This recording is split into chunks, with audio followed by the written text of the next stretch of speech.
is Charlotte, and I live in San Francisco. Today, I want to show you guys a tour of my studio apartment. I just moved into the Haight neighborhood a month ago, and I absolutely love it. For those of you who don't know, the Haight is where hippie culture started in San Francisco, and honestly the world. So when I was apartment hunting, I knew I wanted to live here, and I really think I found the perfect place and made it my own. Hello, welcome.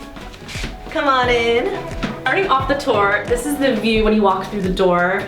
There is a bathroom on your left, this utility closet on the right, and small little hallway where guests can keep their shoes here.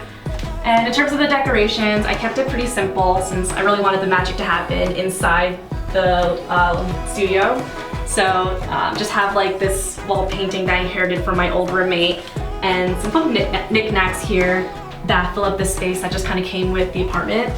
I don't even think these buttons work, but I wanted to make this space come to life as kind of like a preview of what's to come. So let's come on into the main living space.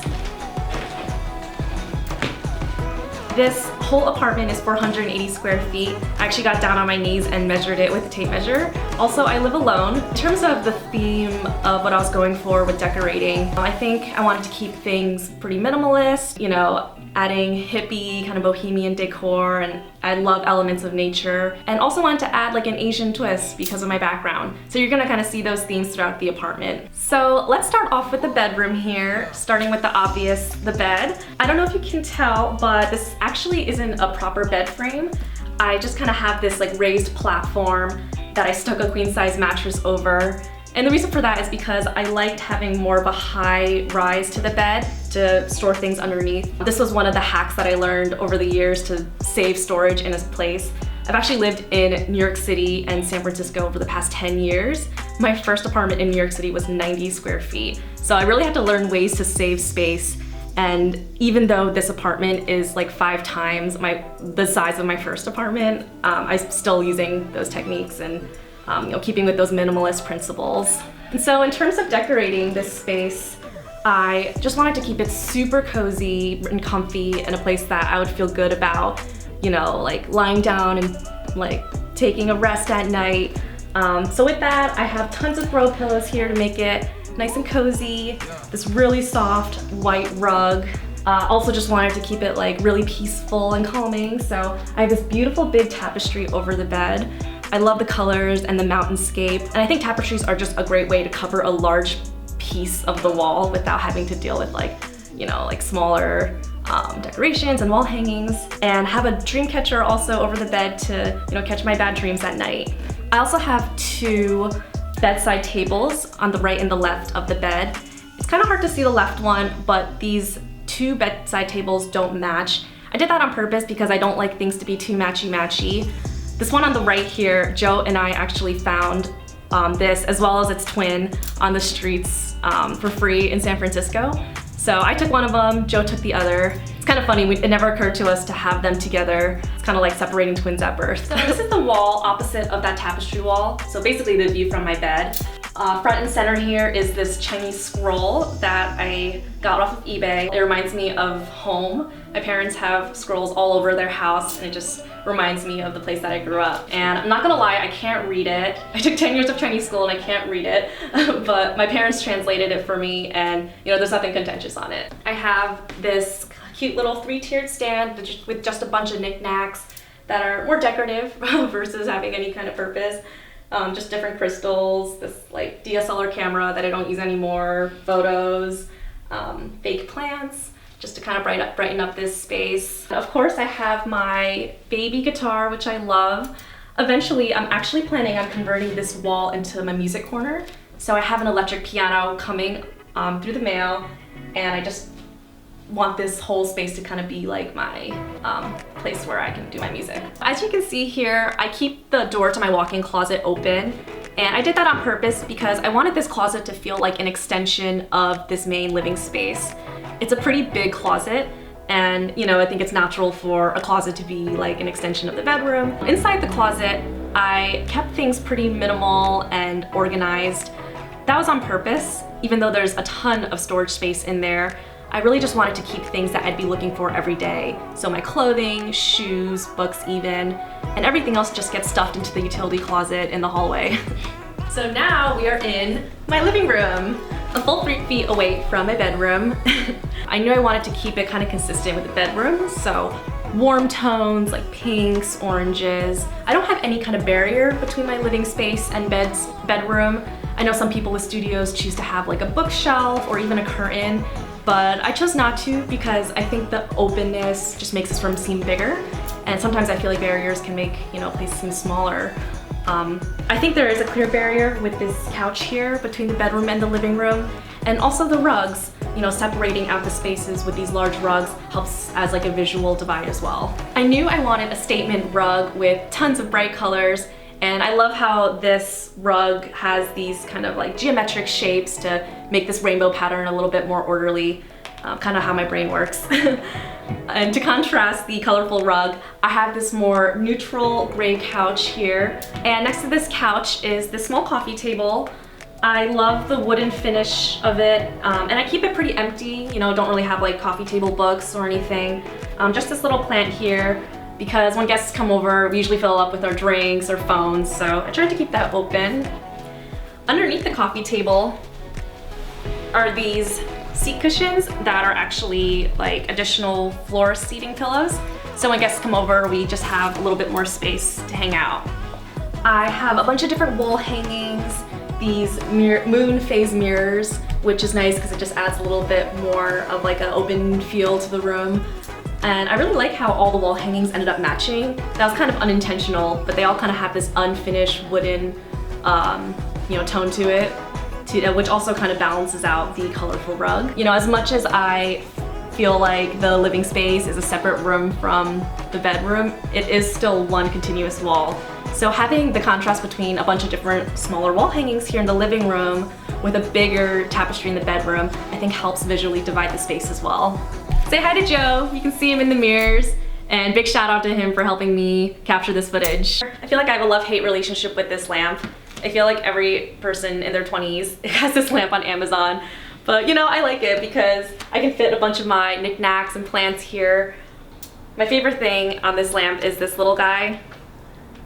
My sister made it for me for Christmas, and it matches his brother here.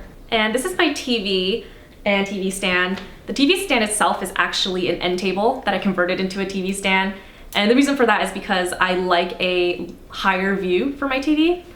The TV itself is 40 inches, which is just big enough because the couch is like 3 feet away from it. And yeah, below I have the dried jasmine in a vase that I got from Goodwill. And above the TV stand here is my absolute favorite decoration in the whole apartment. It's my tree of life wall hanging with these rose quartz crystals. I actually got it from an artist when I was up in Eugene, Oregon. So makes me seem a little bit hipster, but I love it. And next to the TV here is my big ol' steak plant that Joe gave me. I knew I wanted like one big plant for this space versus a bunch of little ones because I think it just makes a space seem more cohesive and less scattered, especially with my kind of minimalist style here.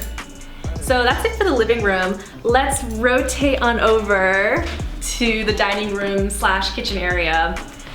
By the way, can we just admire these beautiful French doors that came with the apartment? I think they're so gorgeous. And they do close fully, but I like to keep it open to connect the two spaces. But it's nice to have the option to close it off if I need it. So come on in.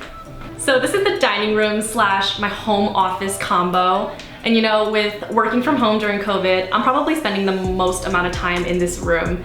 So I wanted to make sure my office setup was really comfortable. I have this office chair, this nice sleek little setup with my Mac. And when guests come over, I just swap out the office chair and add the matching dining room chair.